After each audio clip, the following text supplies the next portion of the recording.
Welcome to another episode of Business with Passion. Each show features guests who have transformed their long-term passion into a successful business. I'm your host, Jay Hamilton Roth. My marketing strategy business grew from my love of talking with passionate business owners. In this series, I share their passion with you. So if you're looking for inspiration to enhance your business passion, keep watching. My passion is all about words, how they're used, what they mean, how they fit in puzzles, how you can play with them in communication, and mostly my livelihood, which is naming products and companies. So I would love everything to have a good name, to have a name that excites people and triggers ideas. So that's my passion. And I used to say on my business card, changing the world one name at a time. I was an early reader. My mother taught first and second grade for a while before I was born. I have two older sisters. So I wanted to do everything that they were doing a little bit earlier. So apparently, according to my mother, I didn't speak at all for my first 2 years, and she thought something was wrong with me. And then I began to speak in complete sentences and read. And so I don't remember a time when words were not my passion. I did crossword puzzles with my father, literally on his knee, starting probably 6 or 7 years old.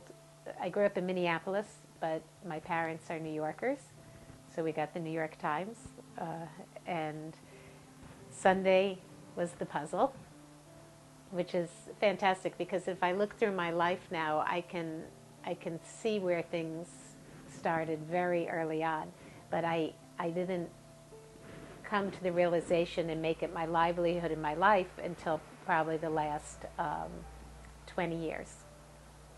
So naming, which is what I do for a living now, I name companies and products. I can remember my first interest in that was I grew up on a beautiful lake in Minneapolis called Lake Harriet, and there were all these sailboats lined up, and I was fascinated by the names of the sailboats. They were usually kind of bad sea puns or women's names. So that's my earliest recollection of that things that wouldn't necessarily have a name other than people had names. And my first project was I didn't like my own last name, so which was Eisenberg, and it was, for me as a child, hard to say, hard to spell. Seemed masculine, even though I didn't know really what that meant. I mean, Eisenberg means Iron Mountain, and I felt I wanted my own name. I liked Andrea. My mother named me after Alexandria, Virginia, where I was born, and she thought that was too long with Eisenberg. So instead of naming me Alexandra, she named me Andrea. And so that was the first incident already that my last name cost me my first name, because I would love to have an X in my name. That'd be fun. My particular story was that I had been a child chess champion and had been very academic and a little bit interested in everything. And I had skipped a couple of grades, so I was always the youngest in every situation, which would play a part later, I see, in terms of seeking attention or whatever. And I went to Harvard, and the expectation was going to be like, oh my God, Harvard at 16, you'll graduate at 20. It was my senior year. I had a I had a stack of law school applications in front of me, and it was I think it was my 20th birthday, and I just had this epiphany that I didn't actually want to go to law school. And it's very easy to decide what you don't want to do. And it's tremendously difficult, at least for me, to decide what I did want to do. So I thought, okay, well, where do I want to live? And having come from Minnesota and spent 4 years in Boston, all I could think of is I want somewhere sunny and warm, and I had been in Greece one of the summers before, and I thought I love Greek mythology, and I thought, well, what can I do there? And I felt, well, I can always teach English. I mean, that's the luck of being an American in a lot of ways. Is it's now the universal language. You can go anywhere in the world and someone needs an English teacher. And the next day, the school newspaper was slid under my door, and I never even read it, but it was face down, and on the back there was an ad that said, teaching internship, Northern Greece, apply this week only. So I was taking Greek mythology at the time, so I decided that was, you know, a sign from Zeus. So I ran off to Greece, and I learned Greek, and was teaching high school boys. And this fit in perfectly with the fact that I love language, and that I love travel. And I came back to do a master's in ESL. But again, a little turn there. I would tell people stories about Greece, and people would say you should be a stand-up comic. Back in those days, I was amusing.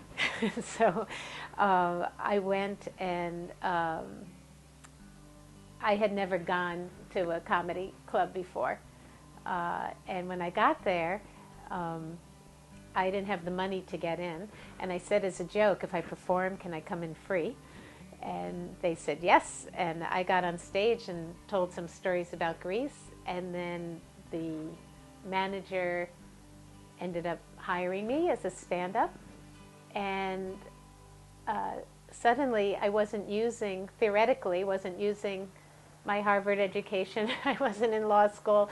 I was in bars back in Boston.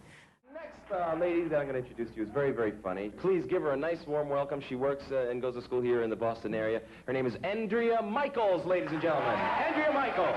Andrea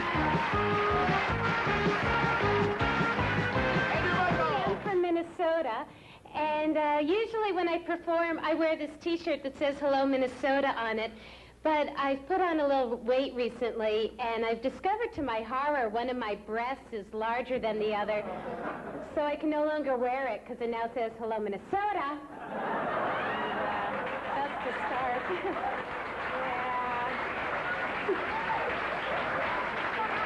Although speaking of breasts, for the first time in 191 years, there's a woman on the Supreme Court. And I think that's terrific, because I can use Sandra O'Connor as a role model, because there's not that much difference between doing stand-up comedy and what she does. No, it's just that it's nice for me that there's a woman on the court, because they're handling a lot of delicate issues lately. Like they're trying to decide, when does life begin? Is it at conception, 6 weeks, foreplay? But you know, deep down, I'm not sure that that was my passion. It was something I could do. It was something I had a fair amount of success at. I got a part on a TV show in LA, so I went down to LA. It was a political comedy show, which lasted, I think, 7 days, but took me 7 years to get out of LA. In the meantime, I was performing down there, and somebody approached me saying, we would love for you to write the jokes for the comedians on this game show. And it was called Wordplay. And Wordplay was like this, is like the game dictionary.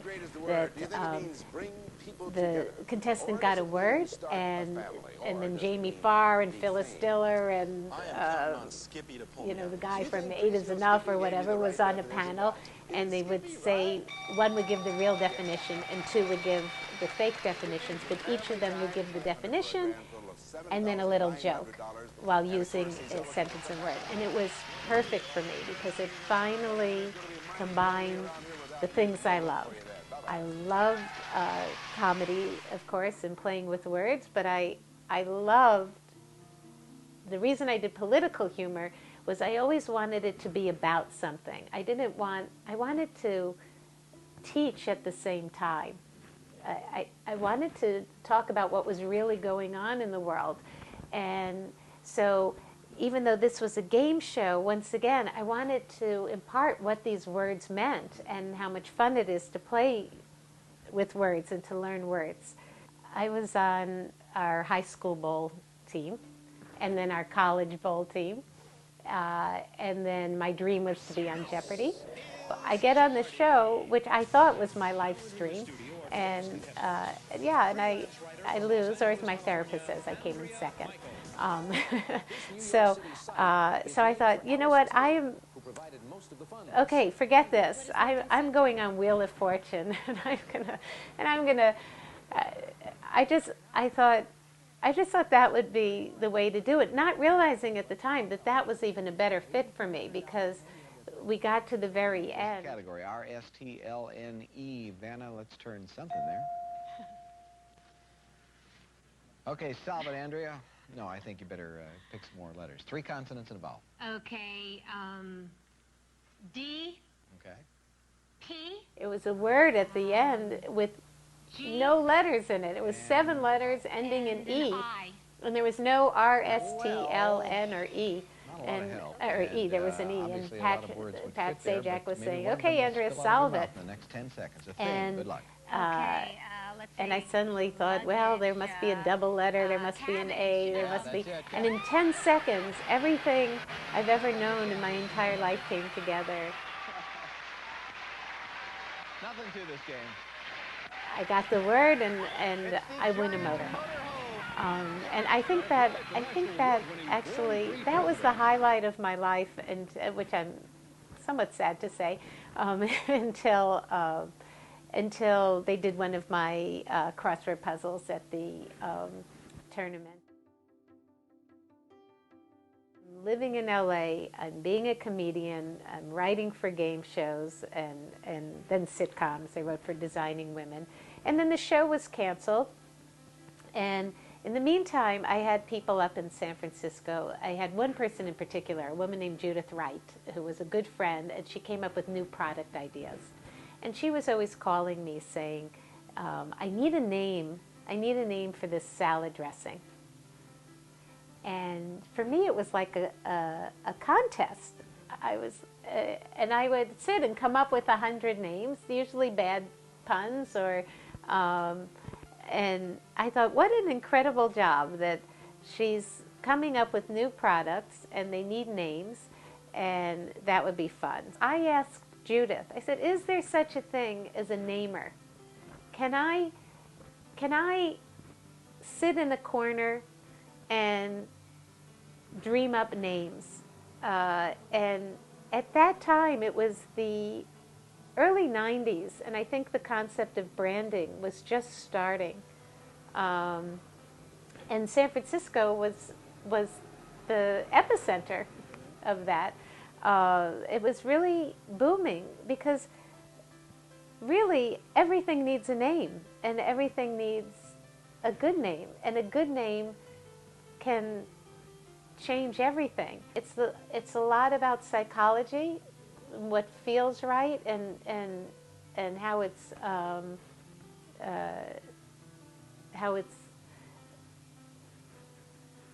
connected, I guess.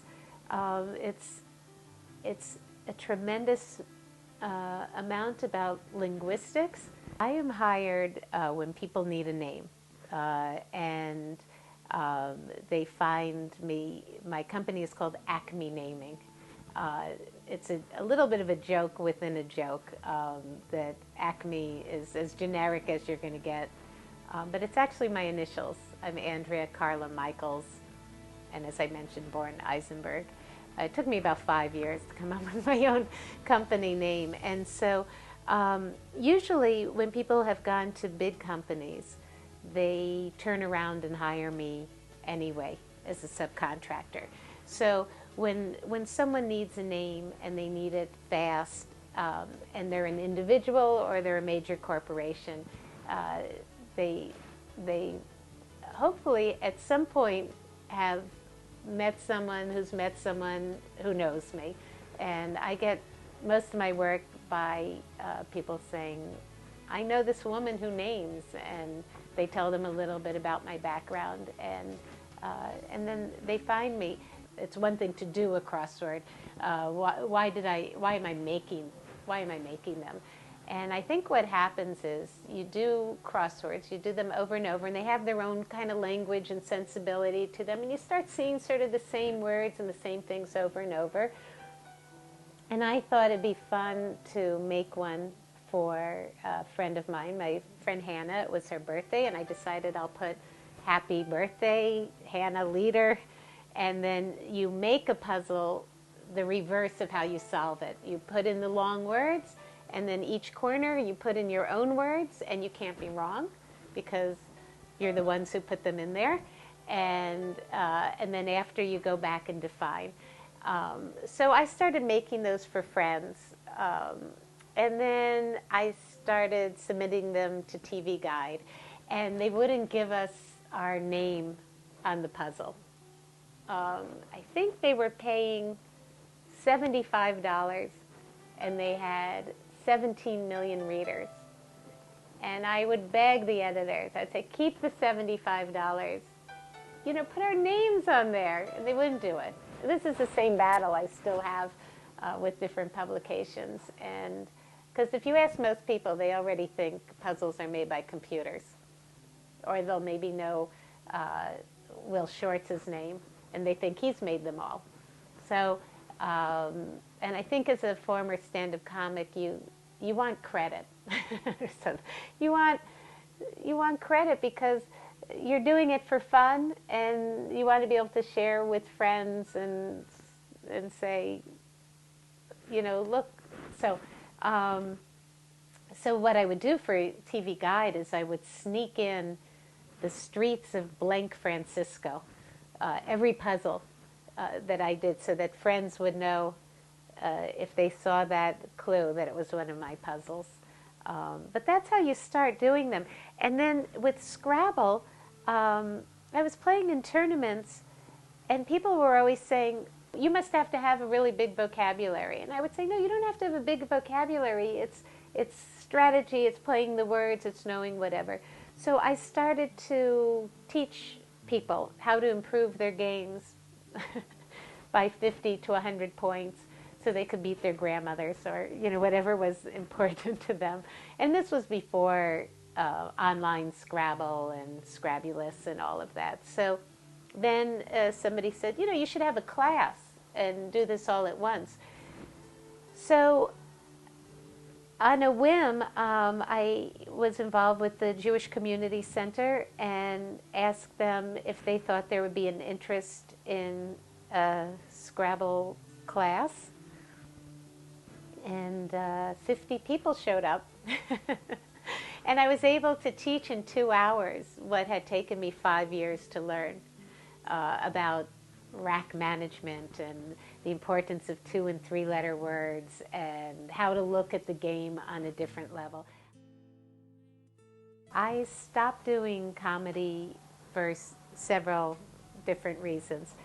Part of it was the transition. I had developed a secondhand smoke allergy. I've never smoked a cigarette in my life, even though, again, with the I want to be a hippie thing, I happened to accidentally not smoke or drink or do drugs. And I was performing every night in nightclubs, which wasn't a good fit.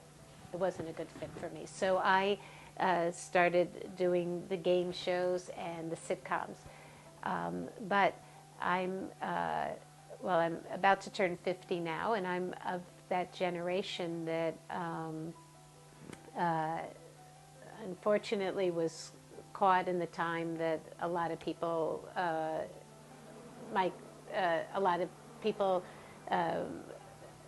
were getting AIDS and dying, and it's still the biggest issue in my life.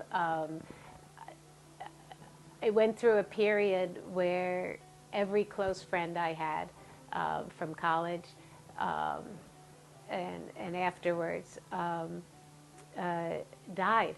And they were, for me, the funniest people I knew. Many were the brightest people I knew. My friend Chris spoke 10 languages. And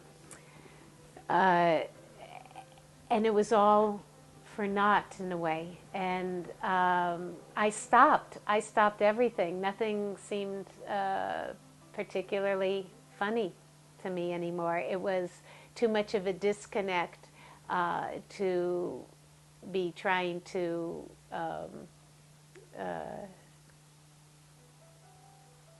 have